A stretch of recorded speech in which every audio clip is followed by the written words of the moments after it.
Hi guys, Radical Dreamer here, and welcome to the Postal Code Unknown podcast for Saturday, August 12th of 2017. Hope you're having a wonderful day today. I wanted to share something with you. I know that I said that I had no more pins left, and then I found a few. So I wanted to share something from Bath in the United Kingdom, which ended up being one of my favorite destinations. In fact, it's probably one of my favorite places in the United Kingdom, and one of the places that I continue to go back and visit whenever I can, every time that I've been in the area. Mostly because, well, for a few different reasons. One, I think that it's a very incredible mix of different eras, and it was my first real experience with that when I traveled to the United Kingdom for the first time, of seeing Roman ruins and, things that had changed over thousands of years.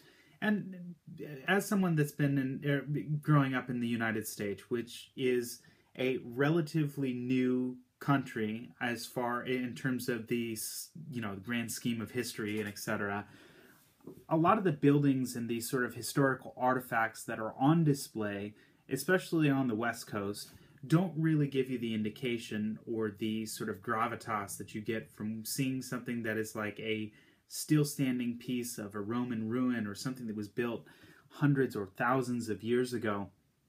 And I think that that's such a great way to keep things in perspective that sometimes isn't as apparent as someone that's growing up in the United States. So I've got this little pin here, and it's really kind of hard to see, but if you look at some of the photographs that I have from Bath, you'll see a very similar image here.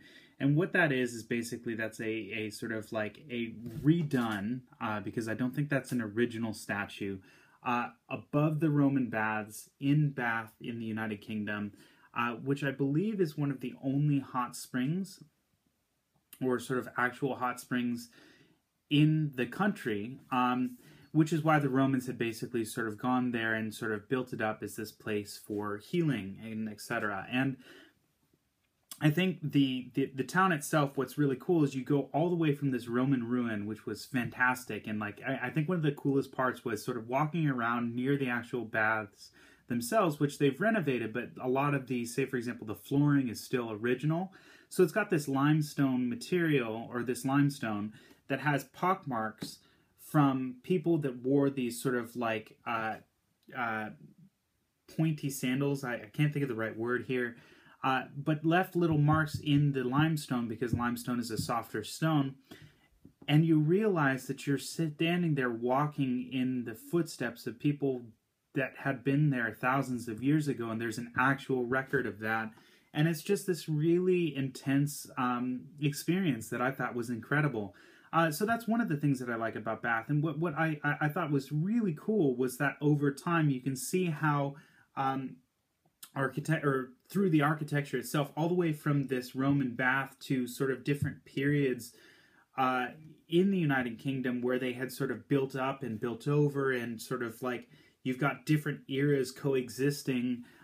There's giant sort of like this place called the Royal Crescent, which is sort of like a famous architectural feature in the city itself.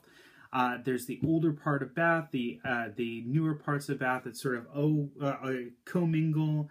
And it's just got this beautiful, sort of quaint, interesting feeling that it was the first time I'd really experienced a place like that. And it's really stuck out in my memory as one of my favorite places to visit. So, again, what I'd like to sort of go through, because I could stand here and talk all day about the places that I really liked, but I'd like to maybe focus on telling you guys the top 3 places that I really enjoyed the most in Bath. So if you're making a visit there, I would absolutely visit the Abbey.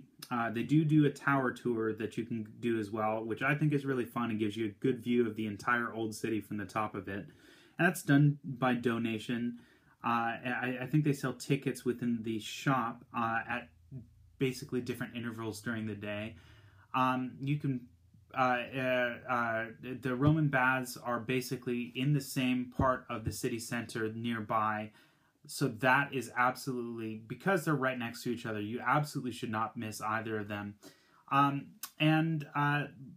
boy, I want to say more, but like let's go with the sort of like the the Grand Circle and the Royal Crescent, just to sort of see really interesting parts of the city.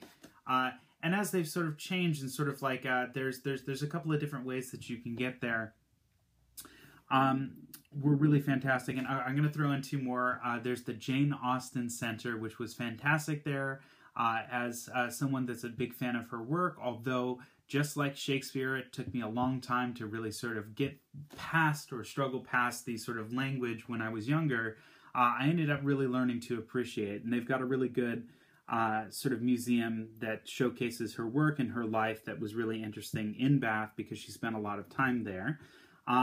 And also the landscape gardens that are south of the city a little bit. And Bath actually sort of like, because the river runs across the lower portions of it, has some really spectacular views from the hills up sort of outside of the city. And there's some fantastic walks that you can do that will take you and give you views of this incredible city below you as well. So yeah, if you're planning a visit to the United Kingdom and you're looking for a place that's really interesting to go, especially in that area, I can't recommend Bath highly enough. So at some point in the future, I've got some galleries up right now, but I do want to do a more focused article that discusses things that you can do there as well. And so look forward to that in maybe the next few months or so while I continue to update. Yeah, so I hope you enjoyed this shorter version of that, and that you have a wonderful day. Thank you. Thanks for watching. I hope you enjoyed today's video. If you'd like to see more of what I've been doing outside of these videos, you can see more at theradicaldreamer.com, where I've got articles and photographs with travel advice and stories that aren't just in a video format. You can follow me on Twitter at @OneRadicalDreamer or on Instagram at @ARadicalDreamer if that's something that you're more interested in. If you're interested in supporting me, I do have a Patreon page up as well, which you can find at patreon.com/TheRadicalDreamer. And that's a way for as little as $1 a month you can help support me get better equipment and do more videos of this type and make a whole bunch more cool stuff to share with you in the future. And last but not least, if you like what you've been seeing on YouTube, please like, subscribe, and send a couple comments. I'd be happy to answer more questions in future episodes of the podcast. Hope you have a wonderful day. Thank you. Take care.